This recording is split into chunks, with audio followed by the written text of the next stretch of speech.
দিনটি ছিল 24 জুন 2025। সেই দিন ইলেকশন কমিশন অফ ইন্ডিয়া একটা নোটিশ জারি করে। সেই নোটিশে কি ছিল? সেই নোটিশটা SIR ছিল, স্পেশাল ইন্টেন্সিভ রিভিশন।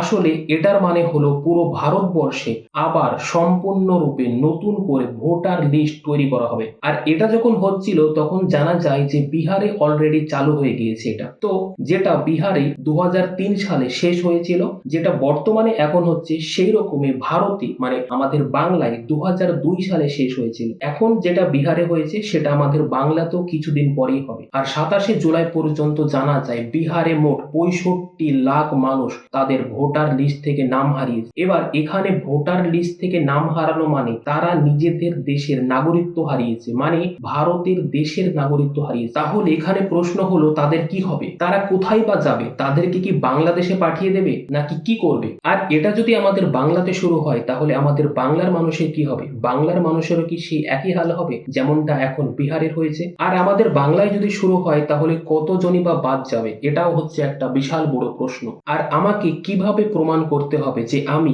এই ভারতেরই নাগরিক? আর আমি যদি প্রমাণ করতে না পারি তাহলে আমার সঙ্গে কি করা হবে? তো চলুন এই বিষয়ে আমরা ছোট্ট করে একটু জানি। স্পেশাল ইন্টেন্সিভ রিভিশন, শুধু নামটাই চেঞ্জ হয়েছে আর সেই রকম কিছুই চেঞ্জ হয়নি। আর এই ব্যাপারে যখন ইলেকশন কমিশনকে জিজ্ঞাসা করা হয় তখন তারা বলে আমাদের দেশে প্রচুর পরিমাণে বাংলাদেশি, নেপালি, মায়ানমার, এমনকি সাউথ আফ্রিকারও প্রচুর মানুষ কিংবা শ্রীলঙ্কারও প্রচুর মানুষ আমাদের দেশে এসে ইললিগাল ভাবে থাকছে। তো সেটা ভেরিফাই করার জন্য আমাদের এই রকম পদক্ষেপ নেওয়া। তো তাহলে প্রশ্ন হলো যে আমাদেরকে যদি ভেরিফিকেশন করতে হয় তাহলে আমাদের কি কি লাগবে? Aadhaar card, voter card, PAN card কিংবা রেশন কার্ড, এইসবে কি হবে না? এইসব যদি আপনার কাছে থেকেও থাকে তাহলেও আপনি এই দেশের নাগরিক হিসেবে গণ্য হবেন না। তাহলে এখানে প্রশ্ন হলো তাহলে আমাকে যদি এই দেশের নাগরিকত্ব প্রমাণ করতে হয় তাহলে আমার কি কি জিনিস লাগবে? ভিডিওর সঙ্গে থাকুন, জানতে পারবেন। কি অদ্ভুত তাই না? আমরা আজ পর্যন্ত দেখে এসেছি, অনেক প্রচার দেখেছি কিংবা অনেক অ্যাড দেখেছি, আধারই নাকি আমাদের পরিচয়। আর আধার কার্ড যদি এখন থাকে তাহলে আমরা প্রমাণ করতে পারবো না যে আমরা এই দেশের নাগরিক। মাঝে মাঝে নিজেকে পাগল মনে হয়, না হলে সরকারকে পাগল মনে হয়। এবার এই কেসটা কি হয়, তারপরে সুপ্রিম কোর্টে উঠে এবং সুপ্রিম কোর্ট জানায় যে আপনারা Aadhaar card, voter card, PAN card কিংবা রেশন কার্ড কেন নিচ্ছেন না? আপনারা অবশ্যই এগুলো নেবেন। মানে সুপ্রিম কোর্ট অ্যাকচুয়ালি অনুরোধ করে। এর পরিপ্রেক্ষিতে ইলেকশন কমিশন সাফ জানিয়ে দেয় এই ডকুমেন্টস গুলো আমরা বৈধ হিসেবে গ্রহণ করব না। আর এর ব্যাপারে ইলেকশন কমিশন সুপ্রিম কোর্টকে ক্ল্যারিফাই করে যে ভোটার আইডি তাদের কাছেই আছে যাদের লিস্টে নাম আছে, কিন্তু আমরা এই লিস্টকে বাতিল করে নতুন করে লিস্ট বানাচ্ছি। তো সেই জন্য ভোটার আইডি কোনোভাবেই দেশে নাগরিকত্ব পাওয়ার ডকুমেন্টস হিসেবে গ্রহণ হবে না। আর আধার কার্ড হলো শুধুমাত্র পরিচয়পত্র, এখানে নাগরিকত্ব প্রমাণ হবে না। অন্য ডকুমেন্টসের সঙ্গে আধার কার্ড থাকতে পারে, কিন্তু আধার কার্ড নিজে কোনো ডকুমেন্টস হতে পারে না কিংবা নাগরিকত্ব প্রমাণ হতে পারে না। সেই জন্য আধার কার্ডও এখানে গণ্য হচ্ছে না। আর রেশন কার্ডের ব্যাপারে ইলেকশন কমিশন জানায় যে রেশন কার্ড অনেক পরিমাণে অবৈধভাবে বানানো হয়, সেটা আমরা সবাই জানি। সেই জন্য রেশন কার্ডকেও আমরা বৈধ হিসাবে গ্রহণ করব না। এবার আসুন আমরা একটু বিহারের ব্যাপারে জানি। বিহারে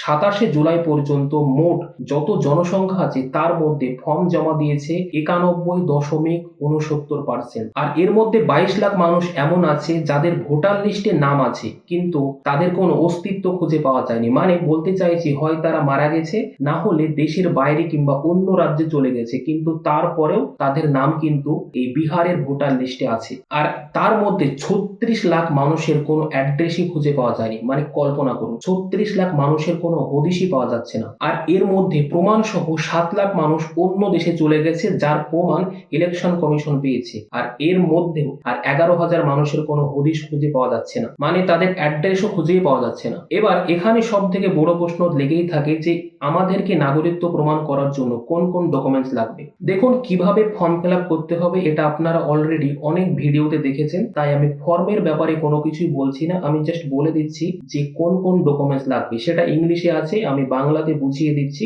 আপনারা চাইলে আপনি দেখতে পারেন, আমি আমার ডেসক্রিপশনে লিংক দিয়ে দেবো। দেখুন ইলেকশন কমিশন 11টা ডকুমেন্টসকে গণ্য হিসাবে তারা নির্ধারিত করেছে। মানে এই 11টা ডকুমেন্টস এর মধ্যে আপনার যদি একটাও থাকে তাহলেও আপনি এই দেশের নাগরিকত্ব পেয়ে যাবেন। এবার কাউরের কাছে একটা লাগবে, কাউরের কাছে দুটো লাগবে। এবার কার কাছে একটা লাগবে এবং কার কাছে দুটো লাগবে কিংবা তিনটে লাগবে সেই ব্যাপারে আমরা একটু জেনে নিই। আপনার ডেট অফ বার্থ মানে জন্ম তারিখ যদি জুলাই মাসের 1 তারিখের আগে আগে হয়, তাহলে এই 11টি ডকুমেন্টসের মধ্যে যে কোনো একটি দিলেই আপনি এই দেশের নাগরিকত্ব পেয়ে যাবেন কিংবা আপনার ভেরিফিকেশন কমপ্লিট হয়ে যাবে। আর আপনার জন্ম তারিখ কিংবা আপনার ডেট অফ বার্থ যদি 1987 সালের জুন মাসের পরে এবং 2004 সালের ডিসেম্বর মাসের মধ্যে হয়, এই বছরগুলোর মধ্যে যদি আপনি জন্মগ্রহণ করেন, তাহলে আপনার ডকুমেন্টসের সঙ্গে সঙ্গে আপনার বাবার কিংবা মায়ের যে কোনো একজনের ডকুমেন্টস দিতে হবে। সব দুজনেরই দিতে হবে না, যে কোনো একজনের দিতে হবে। আর আপনার ডেট অফ বার্থ যদি 2004 সালের পরে হয়, আপনার নিজের ডকুমেন্টসের সঙ্গে সঙ্গে আপনার বাবার ও আপনার মায়েরও ডকুমেন্টস দিতে হবে। এই ছিল ডকুমেন্টস দেওয়ার ক্রাইটেরিয়া। এবার এই যে 11টা ডকুমেন্টস আছে, এর মধ্যে কোনটা কোনটা লাগবে চলুন আমরা একটু জেনে নিই। নাম্বার 1, আপনি যদি সরকারি চাকরি করেন কিংবা আপনি রিটায়ার্ড করেছেন, পেনশন পান, সেই রকম যদি কোনো কাগজ থাকে, সেটা যদি আপনি জমা দেন তাহলেই হবে, তাহলেই আপনি এই দেশে নাগরিকত্ব পেয়ে যাবেন। নাম্বার 2, 1987 সালের আগে আপনার যদি কোনো সরকারিভাবে কোনো সার্টিফিকেট থাকে তাহলেই হবে। এখানে সরকারি সার্টিফিকেট বলতে গেলে ব্যাংক, পোস্ট অফিস কিংবা এলআইসি, এই সমস্ত কিছু যে সার্টিফিকেট থাকে, মানে সার্টিফিকেট বলতে গেলে কাগজ থাকে, এইগুলো থাকলেই হবে। কিন্তু মনে রাখবেন এটা কিন্তু 1987 সালের আগে হতে হবে, পরে হলে কিন্তু হবে না। আর নাম্বার 3 যেটা হচ্ছে জন্ম সার্টিফিকেট, আপনার যদি জন্ম সার্টিফিকেট থাকে তাহলেই আপনি এই দেশে নাগরিকত্ব পেয়ে যাবেন। আর নাম্বার 4 যেটা হচ্ছে পাসপোর্ট, সেটা সবারই কাছে থাকে না, কিন্তু এটাও যদি আপনার কাছে থেকে থাকে তাহলে আপনি এই দেশের নাগরিকত্ব পেয়ে যাবেন। তারপর আপনি কোনো স্কুল কিংবা ইউনিভার্সিটি থেকে গ্র্যাজুয়েশন করেছেন কিংবা স্কুল পাস আউট করেছেন, সেই স্কুলের কিংবা ইউনিভার্সিটির যদি আপনার কোনো সার্টিফিকেট থাকে তাহলেও হয়ে যাবে, আপনি সেখান থেকেই এই দেশের নাগরিক হিসাবে গণ্য হবেন। এবার এখানে বলছি জাতামাতা স্কুল কিংবা কলেজ হলে হবে না, সরকারি কোনো স্কুল কিংবা বোর্ড যেটা নাম করা, ভেরিফাই করা আছে, যেমন আমাদের ওয়েস্ট বেঙ্গল WBBSC, WBSHE এইসব, কিংবা কল্যাণ ইউনিভার্সিটি, এই সমস্ত কিছু থাকলেই আপনি পেয়ে যাবেন। আপনি যে এলাকায় থাকেন সেখানকার প্রমাণ যদি দেখাতে পারেন, মানে সেটা থাকে রাজ্য সরকারের কাছে, যদি আপনি রেজিস্টার করে থাকেন, এবার আপনি যদি প্রমাণ দেখাতে পারেন তাহলেই হবে। তারপরে আসে ফরেস্ট রাইট ভেরিফিকেশন। এটা সবার কাছে থাকবে না, এটা বিশেষ করে তাদের কাছেই থাকবে যারা জঙ্গলের আশেপাশে থাকে, তাদেরকে এক ধরনের কাগজ কিংবা সার্টিফিকেট দেওয়া হয়, সেটা যদি থাকে তাহলেও আপনি দেশের নাগরিকত্ব পেয়ে যাবেন। তারপর আপনার কাছে যদি কাস্ট সার্টিফিকেট থাকে, যেমন SC, ST, OBC, এই সমস্ত সার্টিফিকেট যদি থাকে তাহলেও আপনি এই দেশের নাগরিক হয়ে যাবেন। তারপরে ন্যাশনাল রেজিস্টার সিটিজেনশিপ যদি থাকে, মানে শর্ট ফর্মে যেটা হচ্ছে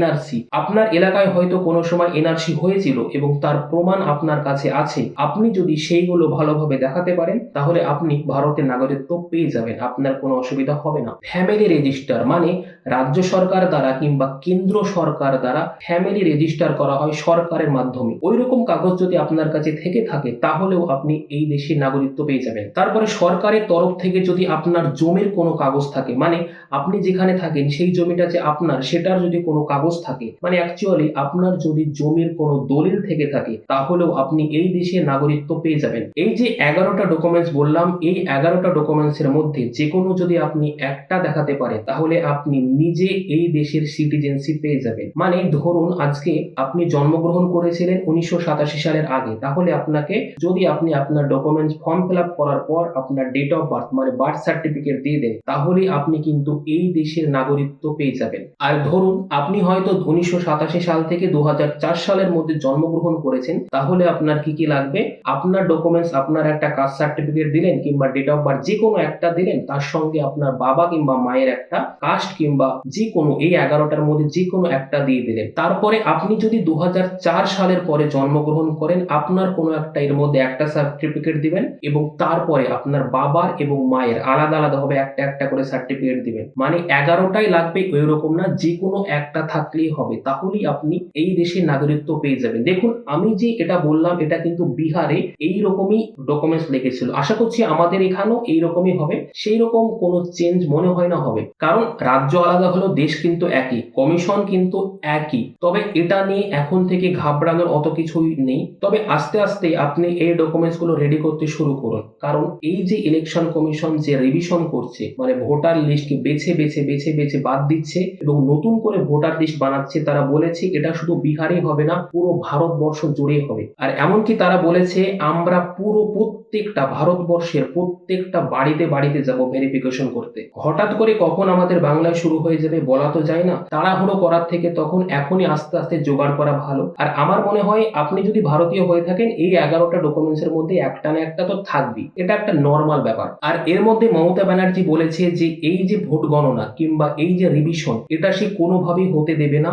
যদি একটা নামও কাটা যায় তাহলে সে ঝামেলা পাকিয়ে দেবে, ঘিরে রেখে দেবে, গন্ডগোল পাকিয়ে দেবে, এইরকম বলছে। আর অন্যদিকে শুভেন্দু অধিকারী বলছে যে এটা আমাদের বাংলাতে হতেই হবে, করিয়েই দম নেব, এই সমস্ত কিছুই বলছে। কিন্তু দেখুন, যে যাই বলুক, যদি সুপ্রিম কোর্ট অর্ডার দিয়ে দেয় তাহলে মমতা ব্যানার্জি কেন, কেউ আটকাতে পারবে না, এটা হয়েই ছাড়বে। আর 28 তারিখে দেখেছি আমরা সুপ্রিম কোর্ট এটা কিন্তু পারমিশন দিয়ে দিয়েছে। তাই আপনি শিওর থাকুন আমাদের বাংলা তো একদিন না একদিন হবেই, সেটাও এই 1-2 মাসের মধ্যেই। কিন্তু এর মধ্যে আপনি অনেক অ্যাড দেখেছেন যে আমরা আমাদের কাগজ দেখাবো না, এই সমস্ত পাল্লায় কোনোদিনই পড়বেন না। কোনো সময় এরকম ভাববেন না যে আপনি আপনার কাগজ দেখাবেন না, আপনি পার পেয়ে যাবেন। দেখুন, কাগজ না দেখালে আপনি কিন্তু এই দেশে নাগরিকত্ব হারাবেন, আর নাগরিকত্ব হারানোর পর কেমন কি হয় আপনার ধারণা নিশ্চয় আছে। দেখুন, ভিডিওটা অলরেডি অনেকটা বড় হয়ে গিয়েছে, তো ভিডিওটি যদি ভালো লেগে থাকে তাহলে অবশ্যই একটি লাইক করে দেবেন, আর আমার চ্যানেলে নতুন হয়ে থাকলে অবশ্যই চ্যানেলটি সাবস্ক্রাইব করে দেবেন। দেখা হচ্ছে পরের আর একটা এইরকম ভিডিওতে। সকলে ভালো থাকবেন, সুস্থ থাকবেন, ধন্যবাদ।